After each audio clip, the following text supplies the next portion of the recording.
Hey everybody, it's Allie and welcome to our Y&R Chat for Sunday, May 22nd, 2016. Of course, Sage kept a journal. It makes complete sense that the woman who would be meticulously writing letters to be distributed at the reading of her will would also be keeping a beautiful teal moleskin journal in which she wrote down her deepest fears and thoughts. Of course, a journal. My eyebrow definitely raised as soon as that little twist entered onto the scene this week. And it was that little twist, the introduction of the journal, that sent Sharon into a tailspin. It was the first part of the week, us seeing Sharon with that deer in the headlights look and the eyes shifted around. I mean, anybody with half a brain could figure out that that woman is hiding something. And can I just say bravo to Mariah? Can we get a standing ovation for that girl? I was so impressed with her this week. She calls Sharon out. Why are you being so shifty, Sharon? Why do you seem like you don't want me here? Like you don't want me to discover something? What is it exactly that's in Sage's journal that you don't want Nick or anybody else to find out? And damn if Sharon didn't admit it.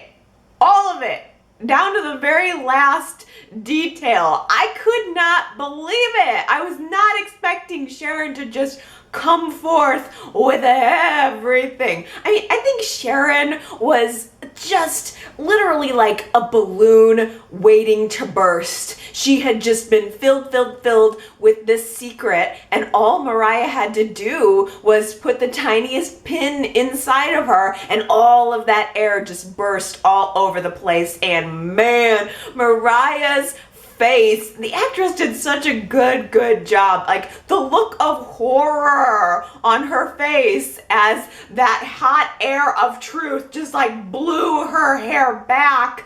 Oh my goodness, it was so good. I couldn't believe it. And Mariah did not go soft on her either. I mean, there was not a whole lot of empathy for Sharon during that big reveal. Of course, Sharon tried to give her point of view and her motivation for why she's doing what she's doing. And I think a lot of it is Sharon just sort of weighing out the damage that would be caused by telling the truth versus telling the lie. Because for as terrible as that look was on Mariah's face when Mariah learned the truth, imagine the look of horror that would be on Dylan's face, on Nick's face. And I think she just can't bear for that reality to come to light. In Sharon's mind, the lie is so much less damaging. Nick doesn't ever really have to know that Sully is Christian. If Nick never knew that, then everybody would be okay. Nick will eventually heal from the loss of his wife, and it's the least damaging scenario. The truth, on the other hand, is just gonna blow everything up. And Mariah, I think, realizing that and pulling it out into the light and exposing it was exactly what Sharon needed to realize, that maybe I just need to tell the truth before the truth comes and finds me. So it was the first part of the week, Sharon scrambling and thinking she's gonna have to OMG find Dylan and tell Dylan ASAP before he finds out from Nick or somebody else. And just as Sharon is getting ready to tell the truth, of course, the storyline took another little bit of a turn, but I'll focus on that in a second, because I want to make sure to kind of just take a moment to zero in on Mariah here, because she is once again in a very important position. Because even if the truth did not come out this week, it's probably going to be Mariah who plays a big role in the truth coming out I don't know, in the future, whenever it does. But in the meantime, she is stuck in this position again. It's the exact same position that she was in when Sharon had the miscarriage. Now she is in the unfortunate place of not only having to watch Sharon lie. I mean, that's your mother. And by the way, she still calls Sharon Sharon. Have you noticed that? She doesn't call her mom. There's still something where these two women are not close, which also makes it even a little more surprising that it was Mariah Sharon seemed to feel comfortable confiding in about this. Or maybe it was just like I can't lie to this person who obviously sees right through me. But it's Mariah being forced into this position once again where she's not only having to watch Sharon lie, but now she is complicit in the lie. She has to lie too. Again. Maybe Sage was so distraught about discovering the truth about Christian that maybe while she was in the car, she was actually scribbling in her little journal, and that's what caused her to crash. It was a little bit of a leap to even think that Sage would have time to write all of this down in her journal. It seems like it was kind of maybe an older journal because the contents of it and the big reveal of the twist of what was inside was, I just couldn't freaking believe it. Like, I still don't even entirely know what to make of it, but essentially the journal, which was supposedly written by Sage, said that Adam killed Constance. That Adam Newman, this guy, he killed a little old lady in cold blood. I mean, how horrible would that have to be? And why would Sage feel compelled to keep that secret? And why would she then go on to develop a friendship with Adam and a marriage with Adam and feel close to him? The dots are not connecting for me, but it does provide a little bit of an interesting twist for the situation, and it might end up being a catalyst for the big reveal that could be coming. Of course, Nick hears this and reads this, and he is livid that Adam would do such a thing. He runs right to Dylan and insists that Dylan investigate this potential homicide, but that's only because Nick can't get a hold of Adam himself. First, he goes directly to Adam, who's not there, and he confronts Chelsea, and there's this big hoopla, and he ended up toward the end of the week actually confronting Adam about why would he do this? And I think Adam was just as shocked that this was the content of the journal as any of the viewers were. Chelsea was blown back by it. It was such a shame because Adam and Chelsea had this beautiful renewing of their wedding vows, I think on Monday's show, and they are feeling so bonded and so connected and acknowledging that they've had problems in their relationship in the past and that a lot of it has been because Adam has lied and kept things from her, and now here is another supposed secret that is bubbling up to the surface, and Chelsea had to take a moment to ask herself if she believed whether or not Adam was lying, and ultimately she does believe that he's telling the truth because it's so absolutely absurd to me that Adam would kill that old woman. I can't believe nobody else is thinking this is just too bizarre. It's like Adam gets no benefit of the doubt whatsoever. He unfortunately was involved in covering up what happened with Delia, and so now forever he will always be the marked man. He will always be under suspicion for any bad thing that happens in Genoa City, almost like somebody knows that too. I couldn't believe that Dylan, in his police capacity, comes marching into Adam's condo to reveal that they're going to be exhuming Constance's body. Well, that just, she was a little old lady. She was older. I mean, what are they going to find? What are they going to, I mean, because I guess they just never did an autopsy, and now what are they going to look for? This is terrible. How is this even going to work out? And the big revelation at the end of this of the series or of the series of shows for this week was Adam trying to defend himself against this horrific charge, and it dawns on him, wait a minute, I don't think Sage wrote that diary at all. I don't know why I didn't think of it before. This is Victor's doing. Victor had that diary planted. Victor's trying to frame me for murder right now, which I don't, if Constance's body is exhumed, this is horrible. I can't get over that idea. I would not want my relative exhumed. It's so disrespectful. I can't even believe that they're gonna do it. And on what authority? I guess police can just do that. I don't know. But if all of a sudden she has some signs of foul play, that's gonna look really bad for Adam. But I seriously can't believe that he would do that. Do you guys think that he would do that? This has got to be Victor. Who else on earth could it be? I mean, you gotta look at the trail of who would have a motive to want to take Adam down, and I can't quite think of anybody who would be better at that than Victor. The other little element of this that I think that could prove very interesting is that Nick is demanding to see that letter that Sage wrote, and Adam may just have to end up showing the letter to somebody, either to Nick or Dylan, doesn't really matter who, to prove his own innocence.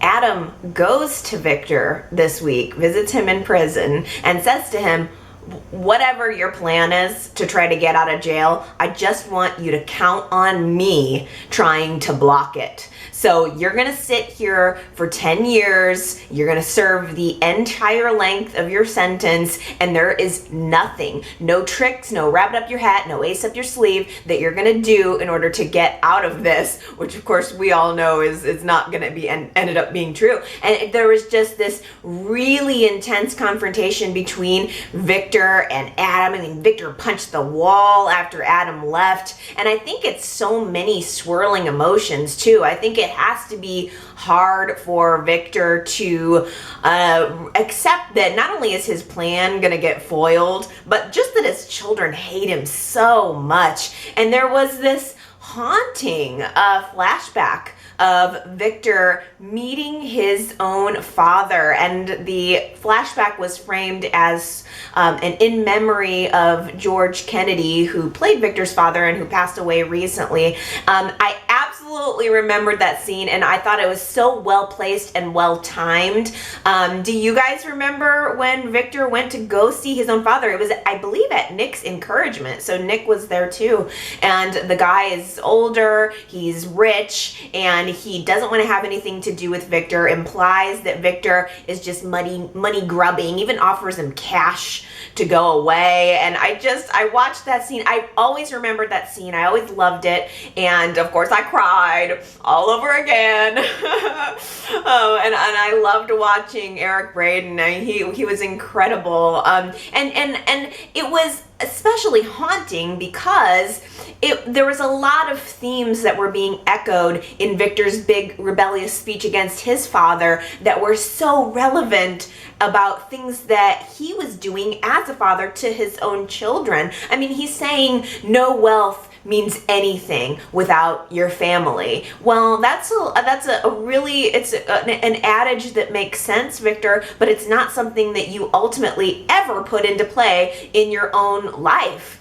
And so I heard him saying that, and I heard him talking to his father saying, maybe I should thank you for the pain that you've caused me, because it's why I am who I am. And on the one hand, I totally understood it, and it's kind kind of one of the reasons why I think I end up defending Victor, because I understand the backstory. I understand that Victor had no example. I mean, to find your father after all those years and that's what you get. I mean, he didn't have a mother. This was his father. I understand that Victor and who he is and everything that he's become has been out of a rebellion for that. So that's why I think that scene was so well timed and well placed, coming right after of course, constantly having negative visits with Victoria, constantly having negative visits with Nikki, and just after Adam was there, and there's just no love lost. In fact, it just seems like between Adam and Victor, it's a complete rivalry. There's not even really a whole lot of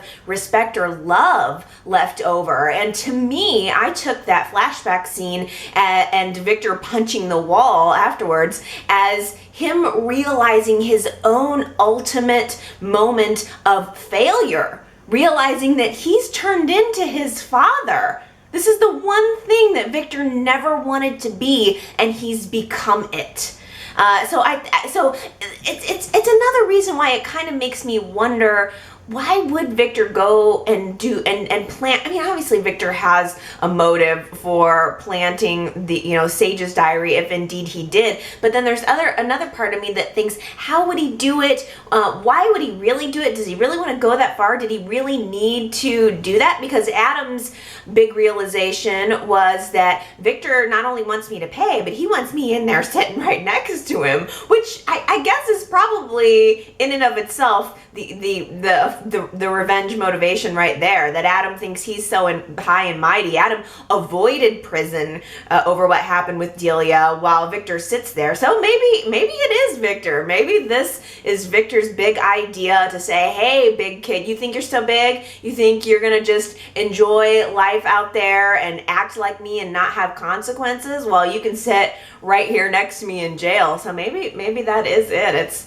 It's crazy. But I tell you, I am really kind of enjoying, yet at the same time appalled by the fact that Victor and Meredith Gates are getting much, much closer this week. They are close, they are hand-holdy, and this week we've had two smoochy moments between them. Can you believe it? It feels like it came out of absolute nowhere. I felt like it was a friendship, but I didn't know that they were gonna be locking lips this week. That feels a little soon, but either way, there goes the theory that they're related. Of course, it would be a romantic relationship. I mean, how did you feel seeing them kiss? Because there's a part of me that I was kind of covering my eyes a little bit. I don't want to really see this. Victor can really only kiss Nikki, and I'll be okay with it. I don't really want to see him kissing anybody else, and I just have so much pity for her. But let me ask you, because I think this is a good topic for a poll question for this week. Does Victor have real romantic feelings for Meredith, or is he using her, or I don't know, maybe it's a little bit of both? I want to hear where your head is on this, because I think there's certainly an argument to be made that he does find her attractive. He is stuck with, he was giving her this line saying, being in prison is one thing, but being in here and not being able to be with you, that's the real prison. I suppose it could be completely genuine. I think there is an argument to be made for it. He is very, very alone. She's someone who's trying to understand him, and she's feeding him the narrative that Victor likes to hear about all of his goodness, about why he's doing what he's doing, and that he's right. Meredith is telling him that he's right, and Victor likes to hear that. It validates him when no one else in his life is validating him. So I think it could certainly be that he has real feelings for her. But then there's this part of me that can't help thinking he's totally using her, 100% using her. I mean, and it's working. She's already expressed that she wants to help get him out of jail, that she wants to talk to her father to get him out. Not only that, but she went to Nikki and hadn't talked with Nikki this week and told her that she wants to get Victor out of prison. So she is definitely doing his bidding. She is going through with what he wants, and what is she really getting out of the deal? That's what to me makes it a little bit suspicious. But then of course there's always the off chance that he is kind of using her but is also sort of attracted to her. I think no doubt about it, she is drawn to him. Victor Newman is a compelling man, whether he is in prison blues or in his power suit or his leather jacket. Like she cannot help being drawn to the mustache. But the question is Victor really drawn to her? If you want to cast your vote on that question and leave some comments and talk around some theories, yrchat.com is where you can vote on that. Nikki did not take the news very lightly that Victor has someone on the inside trying to help him get out. She is fearful. I think Nikki is afraid on many levels of what it means for Victor to get out of jail. Personally, just sort of in a protecting of herself and her feelings sort of way, but also that there could be some real repercussions, that Victor's gonna lash out and do something horrible to them all. So she's trying to be proactive, and she decides to file for divorce or hire Michael to prepare the divorce papers. And I don't know if she's actually going to go through with it or not. I'm assuming she probably will. She's trying to be strong. She had the moment of weakness this week where she wanted to take a drink, and yet she took a step back and kind of connected in with Catherine and is trying to get her life back on track. And she's actually listening to advice that people are giving her. And she had a great conversation with Dylan this week where he said, you should eliminate people who are toxic in your life, which is very good advice. And so Nikki has decided to go through and if she does decide to actually go through and file for the divorce, I think she will. I am honestly wondering if Victor is going to turn right around and propose to Meredith. Billy and Phyllis, hot or not? The result of last week's poll was 58% say not hot, but a kind of a close 42% said hot, which surprised me.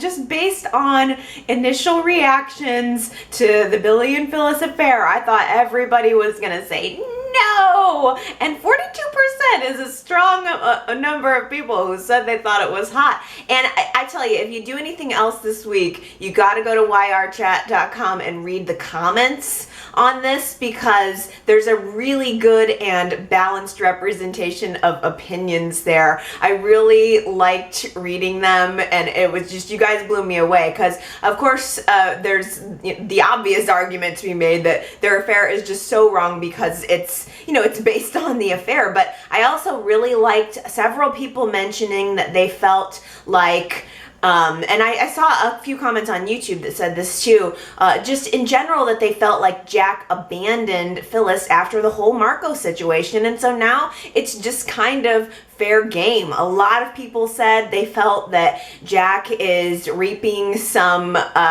karma here, not only for what, that action with Phyllis, but the things he did with Kelly and the way he treated her. And so I kind of liked hearing the other side of the coin, that maybe this affair is hot, maybe this affair is good. Some people just said it's just straight up hot just because.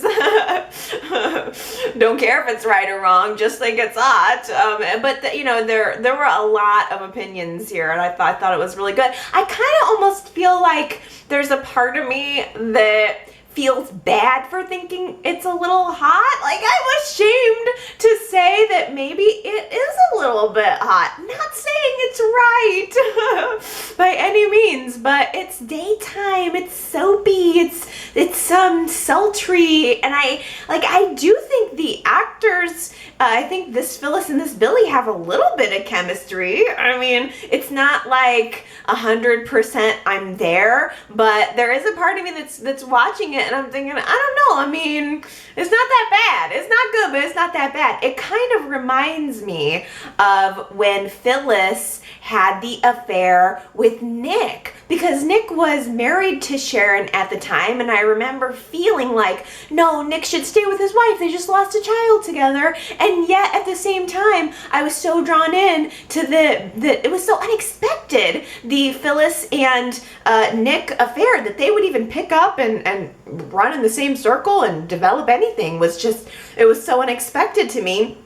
And so I think I'm feeling a little bit of that now, although I still feel like I'm having a hard time believing that it's some big romantic love here, because Billy is thinking that this is all fate. I mean, he's telling Ashley this week about this mystery woman in his life who he's really having feelings with and how great she is, and that at the very end of Friday's show, despite the fact that Phyllis has asked him to stay away and they've both agreed to it, he bumps into her in the park and starts to pressure her about going forward and continuing with this relationship, saying how much he thinks about her, how much he's wanted her for a while, and that he thinks that they can make it work. And of course they end up kissing in the park yet again. Oh man.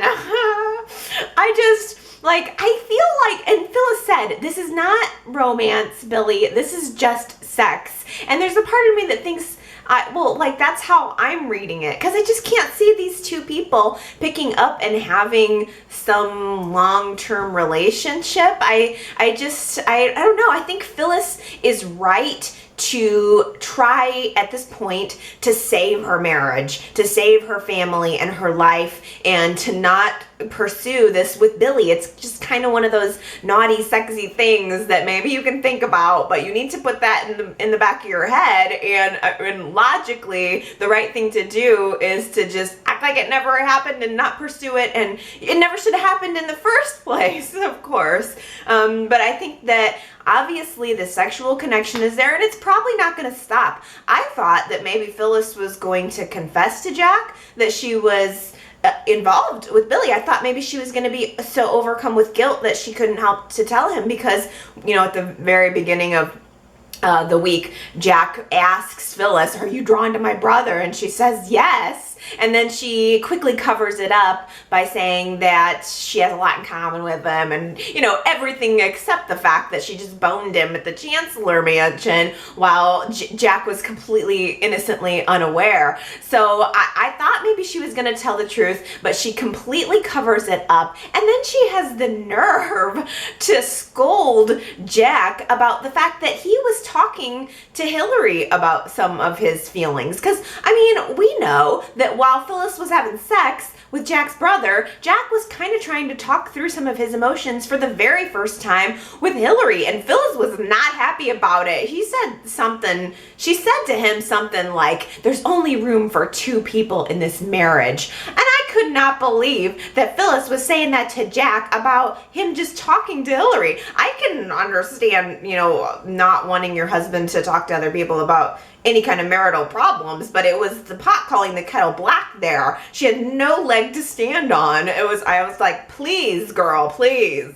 I kind of like the tension that's building up between Phyllis and Hillary, though, because Hillary did indicate to Phyllis that she knows something's up in their relationship, and Phyllis immediately felt threatened by it, and she really, really should. And Phyllis has mentioned on more than one occasion that she just doesn't like Hillary. She thinks Hillary's bad news, and it was so ironic, Jack saying, well, how long are we, gonna blame Hillary for the fact that she had this affair with Neil? It's like the two situations, everything that happened with Devon and Neil and Hillary, and the situation with Phyllis and Billy and Jack are just kind of coinciding and relating to one another, and it's so right. It's so interesting that they would even bring these two worlds close together. But I loved Jack saying to her, like, how long do we need to punish Hillary for that affair?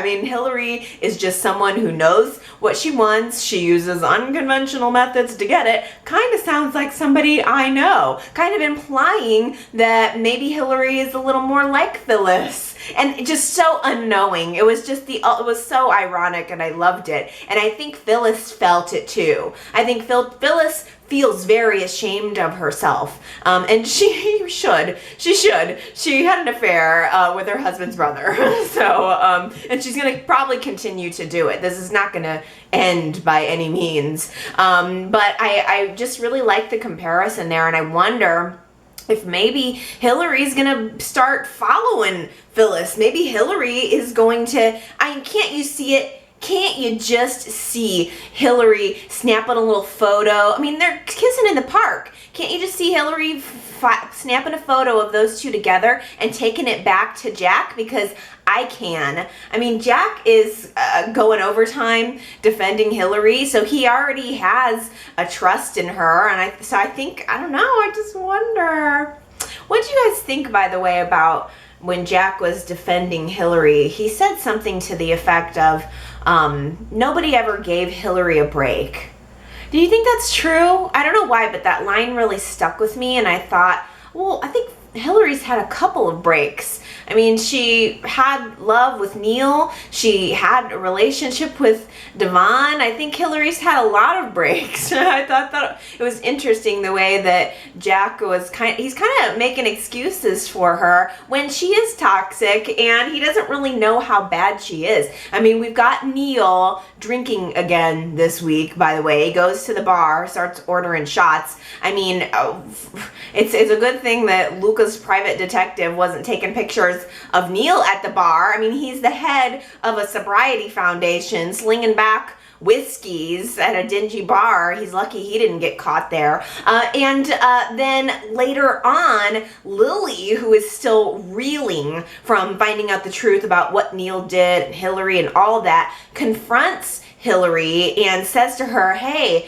you know what? Maybe I'll just decide to tell my brother, Devon, that you're making a play for Jack now. Don't think I haven't noticed exactly what you're doing. But I gotta tell you, I don't think that's it.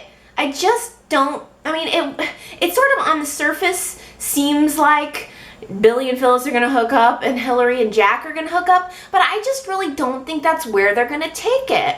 All I can see and all I can guess is that right now Jack is the only sober owner of that Abbott Winners Foundation. He is going around town constantly giving Nikki good advice about staying on the wagon, and it just seems to me a little too good to be true. I think Jack is being too reasonable right now. I think he's too devoted to his sobriety right now. I mean, that can only mean one thing. I think Hillary's goal is not to develop a romantic relationship with Jack. I think it's gonna be to take Jack down, and it was Phyllis who helped Jack get sober in the first place. If Hillary ends up exposing the Billy and Phyllis affair, that's gonna go right to Jack's sobriety. He's gonna go right to the bar. He's gonna go right to the pills. Jack's gonna definitely fall off the wagon, leaving Hillary. Like, I think her goal is to be the only one she's the only one standing up, just looking out at the ruins and everybody else in the dust. Victoria arrived at Billy's bachelor pad right after Phyllis left. I mean, Billy was still shirtless. There was still blankets on the floor. I mean, I don't even want to know what else she may have discovered. It was pretty clear to Victoria, probably when the door opened and the waft of sex filled the air. I mean, she figured it out real quick, and it was so humiliating for her. And it's really, Victoria's not taking this very well at all. I mean, she has to be Victoria, and she has to immediately go to Michael and get him to reaffirm the custody arrangements so that, no dropping by. We can't let this happen again. I mean, Victoria's instinct is to just be very focused and driven, and we'll get it in writing. She is very emotionless, and that's how she's trying to approach it, dealing with her emotions anyway, by being emotionless. But then she goes right to Travis and apologizes for running out on him, which she's already done like 2 times. She's already ran out on him and apologized to him him like 2 times in the course of 2 weeks, maybe even 3 times. And she goes to him and says, you know what, let's go to your house. Let's go to your apartment and get it on. And they did. And does it seem really desperate to you? Because to me, I don't feel like it's romance. I mean, she doesn't even want to hear him talk. She doesn't want him to know who she is. She doesn't really ask him any questions about him. It's clear, like, anytime he tries to have a conversation with her, she cuts it off like, no talking. You're here for one thing, and it's not above your waist. So just hush, hush, hush. Let's just do the nasty, and I'll move on. Maybe this will help me get over my ex-husband. And I just feel so bad for Travis in all of this. He just comes off as this poor guy who really, he sees her and she's compelling. She's beautiful. She's smart. She's probably everything he's ever wanted in a woman. But he has no idea the mess that he's getting himself into on so many levels, on a public level, on a private level, with her and her messed up marriage and her kids and her father. I mean, dude, Travis, you need to run the other way. I would not blame him if he did. And then there's Luca. There's the Luca factor. He comes into the bar after Victoria and Travis have consummated the deal, and she's ran out on him and broken his heart already. I mean, they've been together for a week and he's already heartbroken over her. And Luca comes in, orders his mint julep or whatever that was, and he sits there smugly asking questions of Travis, trying to relate to him and basically pump him for information. Does Luca even know what he's going to do with this information? That's my question. I don't think he knows what he wants, except maybe he can use it as a way to get Summer a better job at Newman Enterprises. I don't know. Does Summer even need any help? Who freaking knew that she was an oil commodity expert? I mean, the way she was going on about the upstreams and the midstreams and the downstreams, did you buy that? I couldn't believe it. I mean, it was so out of left field. It was like she was just struggling a little bit, but I mean, it was so complex, and it was just like all of a sudden she was the brainiac in this scene, describing to Victoria how valuable she could be when dealing with the Newman Energy sect. It was a little over the top, but if I take that out of the equation, she did a good job. I mean, if Summer is, when is she having time to study all of this oil stuff? I don't know. It's a little bit of a leap for me, but I'll go with it and just say, Summer, you did an awesome job. You know, you proved yourself to Victoria in that way. That would be a good way to get in with her if that's what you want, is to get in and do a job at Newman Enterprises. Just prove yourself to her. Don't sit there and compose an email to the executives or whoever the heck it was with Luca on Victoria's computer and sign Victoria's name, sending a letter, like forging a letter on Victoria's behalf to these people, thinking that she's going to do something good. Well, that right there proves that you're like not ready at all. That's so immature and it's so wrong. And what would make her do that? You think that Victoria is going to appreciate that you just saved the day? That's going to destroy any respect that you may have just earned by giving that upstream, downstream, middle stream speech. I don't get it, but I don't know. I'm assuming that Luca is just going to turn around and make Victoria give Summer that division or something. But at the end of the day, if Luca is planning on blackmailing Victoria, which I am assuming that he is, I just don't see how the information he has on her is that damaging. So she's having an affair. Who isn't having an affair in this town? I am so sorry, you guys. I must have missed a couple of correct answers during last week's Who Said It quote. And the irony is I was trying a different method of filtering through all of the answers to try to get to the correct ones so I could give proper credit to the people who got the quote right. And I don't know what I did. I was trying to do something, I was trying to do it on the back end to make it more efficient, because I'm usually going through a bunch of comments. Sometimes there's conversation within the comments, and I'm trying to filter through the ones that are not right and get to the ones that are, and also kind of make it quick and so that I can read them quickly. I'm like recording the podcast and the video at the same time, and I don't want to get it wrong. And so the irony was that I was trying to do it better, and I guess I ended up doing it worse. So I'm so sorry if I missed you. Please forgive me.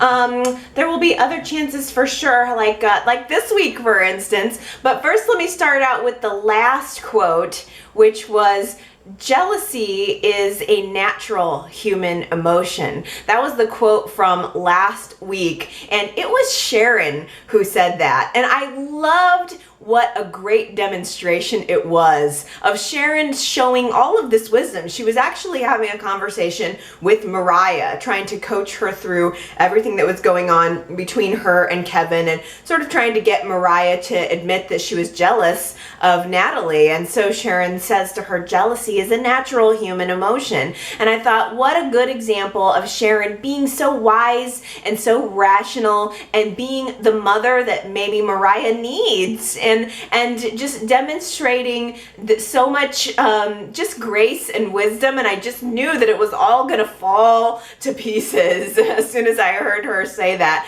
And it's interesting, especially because it was this week that we saw any probably respect that Sharon and goodwill that Sharon had built up with Mariah completely destroyed. I guess, like, in some ways, in and of itself, that's the dichotomy of Sharon, because she can give you mother's milk. She can give you wise, kind of salt of the earth, great wisdom, such as jealousy is a natural human emotion, Mariah. And then in the next breath, it's like crazy DNA switching paternity results and lies and fire starting. And I guess that's sort of the nature of the character. Maybe it's the beauty of the character. I do love Sharon. I am a fan. I wish that she could get reeled in a little bit, but she always has something to talk about. So I'm hoping I got it. I'm doing a 2.0 on my method of filtering through the answers this week, and hopefully I'm gonna get everyone this week. If I don't miss anyone, then I'm gonna assume this method is a little bit more effective. So the chatters who got that quote right and correctly guessed that it was Sharon were Amanda, MT, Troy, Jen, Dylan, Aaron, Sean, Henry, Connor, Tanya, Austin and Naomi, Victoria, Sonia, Sharita, and T. Nicole. I hope I got everybody. The other thing too is I didn't used to get as many correct answers. I think there's just way more chatters lately, so everybody wants to talk about the show, and that's so awesome. So I'm getting a lot more correct answers, and I'm trying my best, to get everybody. But let's do this week's quote. I think this was a good one, and I think it pretty well sums up Genoa City. So you tell me who you think said this. "This town is full of people who've been given second chances." Who said it? This town is full of people who've been given second chances. If you think you know who said it, and if you go to yrchat.com to leave your guess, and if it's correct, I will give you your shout out on next week's chat. Promise. We also had a question on the website last week that if you got to be recast as any Y&R character, who would it be? Like, which role would you want to play? And there are a ton of really good answers. You guys picked some good people. Like, you guys picked people from the past even that I never would have thought of, and lots of good ones. I think my favorite, because this really made me laugh, was Henry. He said he wanted to be recast as Devon or Neil so that he could have romantic scenes with Hillary. I completely laughed out loud on that one because I thought, well, now there's a spin I didn't think of. I said I wanted to play Victoria, but maybe I should have picked Lily. So, because I wouldn't mind waking up next to Kane on a daily basis. So that's a good spin on that question. But there are a ton of good answers there. If you didn't get a chance to leave your comment or your dream recast, then you should go to yrchat.com and do that, and just read all the comments. I thought that was a really good question. If anybody else has any good hypothetical questions that you think would be fun to toss out to the community, please keep them coming. I would love to hear your ideas. And of course, my favorite part is reading your comments. Lotfally at yrchat.com says, I know this is minor stuff, but I love little Sully. He seems transfixed in every scene with his wide-eyed gaze, staring at the face of whoever's talking. And that's so funny because Gina also left me a voicemail this week and says, how gorgeous is that baby Sully? I just want to gobble him up. So that's so funny because I was noticing that too. The scene in the park with Nikki and Dylan and Sully, and he was just wide-eyed staring at Nikki. It was adorable. You gotta admit that is a cute little baby. So we gotta put some Sully love out there. I wish that we would get past the paternity thing simply so that I could decide whether I'm gonna call him Sully or Christian. I always get stuck not knowing what to call him.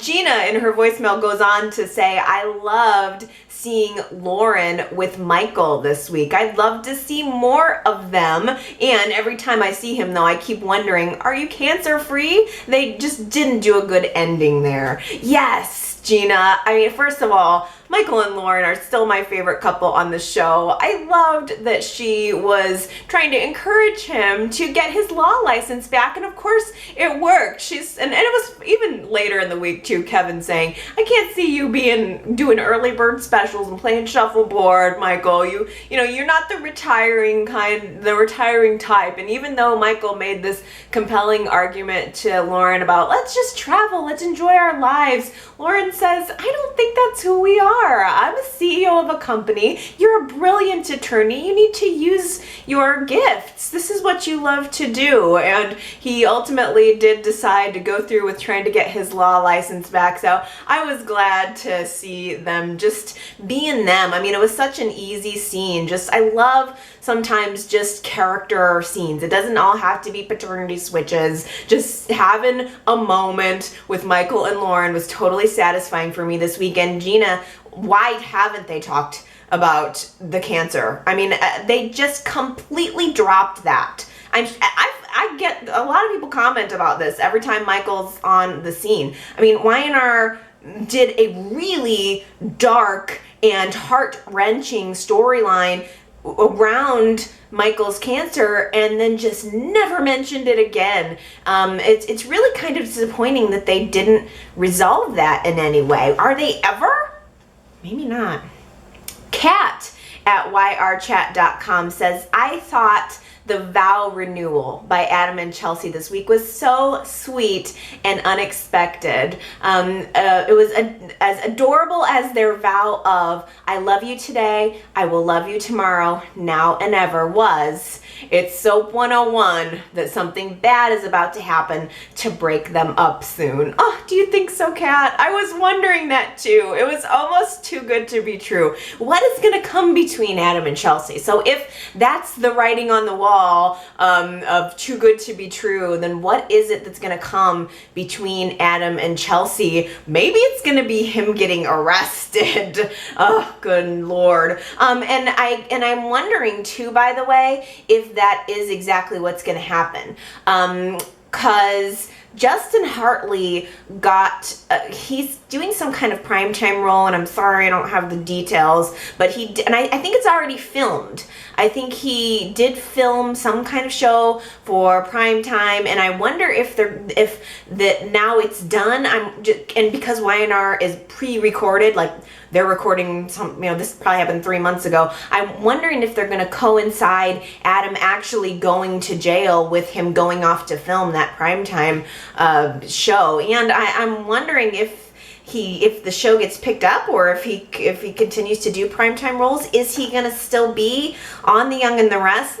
I mean, I hope so. I really like him. I like this Adam. I think he's done a phenomenal job. I was thinking that this week in the scene between he and Victor in the jail. It's like Justin Hartley just grabbed that role and he just made it his own and brought new life to it. I mean, I'm still a Michael Mooney fan, but I also really like what Justin Hartley has brought to the role. Jamie left me a voicemail saying, I can't help but reflect on when Adam first came to town and wrote that fake journal with Jack. Maybe Victor is planning the perfect revenge on him, because I can't imagine Sage writing any of that. Yes, Jamie, I was thinking the same thing about the journal. It was like the very first storyline that Adam had when he came on the show. He was working with Jack to fake this diary of Victor's, and I'm not sure what it was. I think they were implying even that Victor killed somebody. I don't know who. I don't remember exactly what the circumstance was. I'm pretty sure we were Y&R chatting at the time, though, because I vaguely remember talking about it. But it's so ironic, and it would be so perfect for Victor to then spin this. I hope Y&R mentions that next week as they pursue this storyline, because that's such a really, really good tie-in. And like you, Jamie, it doesn't make sense to me that Sage would say it. Why would she think it? I mean, I don't even know why she would think it, let alone write it in the diary.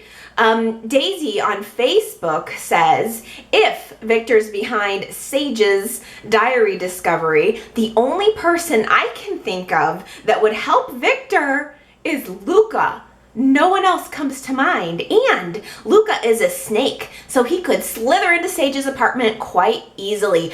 Yes, Daisy, oh my gosh, I didn't even think of that, because maybe what we don't know is that Luca is working for Victor on all of these angles. Maybe Luca helped Victor plant the diary, and maybe, just maybe, Luca is having that private detective guy follow and take photos of Victoria, not as a revenge plan for himself or as a blackmail plan for himself, but as a blackmail plan for Victor. If that's true, that would be a good twist. Gary left me a voicemail saying, if Victor is framing his son with a fake diary, all I can say is, how is he gonna prove it? No idea. That is a good question. That is definitely left up to the future. Who knows? But I love, too, by the way, that Gary left me in the voicemail talking that he had read an article from Soap Opera Digest, which I still have yet to get a subscription to, and I should know this, but apparently Jill is making a return to the show. Yay, Jill! I want to see Jill some more. That would be fantastic. I didn't get to read this in any of my sites, so I didn't know anything about it. This was news to me. But Gary says that she's going to be filming some scenes where she's interacting with Kane and Lily and Hillary, but Gary says, all I really care about is her seeing that house. Yes! Yes. I mean, really, seriously, if Jill comes back, see, Y&R keeps blowing it with Jill. She never had a moment where she was telling Billy she was glad that he was still alive. Remember when Billy was dying in the hospital and Jill was his fiercest advocate for keeping him alive? Well, he makes a miraculous recovery, and Jill never really even had a moment with him to say, glad you're alive, son. And if they bring her back and have her doing this and that all over Genoa City without having her show up at that mansion, I'm gonna die. I need her. I don't know why, but I need her to disapprove of it somehow. I keep thinking too, I don't know why this keeps occurring to me, but I keep thinking about how Billy and Phyllis had that affair and had sex all over that room while that picture of Catherine and Jill is sitting on the bookshelf. Like, they had to have been watching them. That's the last thing I would want to see, is I was having an affair. Consuela on YouTube says, Allie, I think Stitch is pushing Abby away because he's consumed with guilt. And I think it's hard for him to look at Abby because it's overwhelming to even think that your child is responsible for your child's death, which that's so good, Consuela. And Troy kind of follows this up with a comment at yrchat.com saying Stitch is pushing Abby away because he feels like a complete failure. He failed with his first marriage. He feels like he failed his troop in the war. He failed Max. He just sees himself as someone who just brings people down. Oh my gosh, Consuela and Troy, those are really, really insightful comments, because we saw this week that Max has been committed basically to a long-term psychiatric rehab facility. I really liked that Y&R is kind of bringing that part of the story to a close. I liked that Paul was involved in all of that. It was just so appropriate. But now we're focusing on the relationship between Stitch and Abby. And even though we had some sweet little scenes between them this week where they're trying to connect, they're trying to spend time together, he even does this romantic rose petals on the bed thing for her. There's still something that's coming between them. It's like he's still not all the way. And I think that just as Consuela and Troy had said, it really is because he wants to connect with his wife, but he's plagued by his own guilt. His guilt as being a failure as a father, of a husband, and I think that we're going to continue to see this couple try but struggle. And even Ashley made a comment this week about how mature Abby has become, and she is really trying to be supportive of her husband, and even though she would love to just slip away now into the post-marriage life that they never really, like the honeymoon phase that they never really got. She's trying to encourage him still to spend time with Max, still to help Max and to help Stitch come to terms with what happened with Max. But I just think I think the wedge is there, and I think we're gonna continue to see it. Beatrice left me a funny voicemail, or she had a funny point in her voicemail saying the next thing you know, Max is gonna come back as a teenager, which is so right. I bet you, if you could give this 2 years, if Abby and Stitch are still on the show at that point, yes, they're gonna make Max be a teenager and come back and cause trouble for them. I'm kind of for it. Connor left me a voicemail just kind of affirming what I was saying. Mariah could be the one to blow this whole thing up, Connor says. I really think so too. I think Mariah is the conscience. It's almost like Mariah is a representation of Sharon's conscience. And I can't see her, especially considering she has developed and tried to develop a relationship with Nick. I can't see her keeping quiet about this for too much longer. If Sharon can live with seeing Nick with Sully and not saying anything, watch Dylan playing with his, in quotes, son, knowing that it's not really his son, I don't think Mariah is going to be able to. Mariah doesn't have that same perspective. Mariah doesn't really have anything per se to lose. I think that Mariah wants to be a good daughter to Sharon. I think Mariah wants to be supportive of her mother, but it's a lie, and a lie is a lie. I think Mariah is tired of getting kicked around in all areas of her life, and I think that maybe she's kind of going to be choosing the path of truth here. I also have to mention this comment from Sandra at yrchat.com because it's just so well written. Sandra says, "We all know life is messy. I don't blame Sharon for her role in acquiring Sully. She was duped, just like Sage and Nick, but I do hold it against Sharon for perpetuating the lie. It's going to be hard to tell the truth. It's going to be messy. There's going to be so much fallout from disclosing Sully's true identity, but you have to do it. Sharon has to tell the truth, and she never does." Oh man, Sandra, that was really well written. And I think Gary had mentioned to me in a comment too that it's like the shock of the truth has worn off. Like Sharon no longer has the excuse of, I'm in shock, I can't say anything right now. Like now it is sunk in, she is actively covering up the lie, and now it's becoming more and more insidious on her part. But I also like Sandra's point in that she needs to tell the truth and she never does. This is the nature of Sharon's character. It's like we're all rooting for her to win, or I am anyway. I'm rooting for Sharon to win. I'm rooting for her to tell the truth, to do the right thing, and she never does. Well, I just couldn't forget to mention that this Thursday, May 26th, will be the 8-year anniversary of Y&R Chat. Can you even believe that? I know there are some of you that have been with Y&R Chat since day one, so I have to mention it and I have to brag about it a little bit because that's really, really cool. I started doing these videos on YouTube on May 26th, 2008. So this Thursday will be the 8-year anniversary. Since then, actually this is the 505th video that is on the YouTube channel.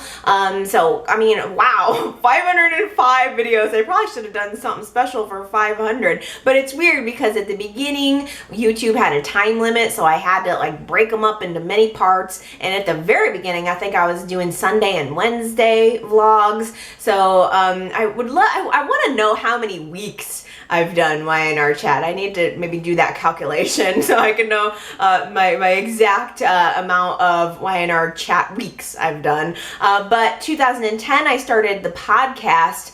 So this is podcast number 282. All of those are on iTunes. All of the videos are on YouTube. It's crazy to think that it's been 8 years. I mean, you guys have definitely seen me evolve. I've seen you evolve in so many ways. I've gotten to know you guys beyond so much more than just your usernames. Like I think of you when I'm watching the show. Like, oh, this is what so-and-so is gonna think, or oh, I can't wait to hear what this person's gonna say about that. So you guys are very much a part of my experience as much as I am of yours. But yeah, 8 years. So if you get a chance on Thursday, think about Y&R Chat. Maybe stop by the website and say happy anniversary. So here's gosh, 8 years. Here's to 8 more. And that will do it for me for this week. Oh my, I hope everybody enjoyed the show as much as I did. It's always juicy, it's always good. Sometimes Y&R makes me feel things and think things that I never expected to think and feel. It's a good show, and it's been a really good community. I've really liked being able to talk with you guys about it. I've done gosh, I've kind of been involved in Y&R communities for a pretty long time. I mean, even back like probably around 99 or 2000, I would watch the show and go online and give my opinions in a forum post. Like I would literally write a little Y&R article on different storylines and post it online. So I think since I've been watching Y&R, I've always really wanted to talk about it, and so I'm really glad that I have this platform to do it, and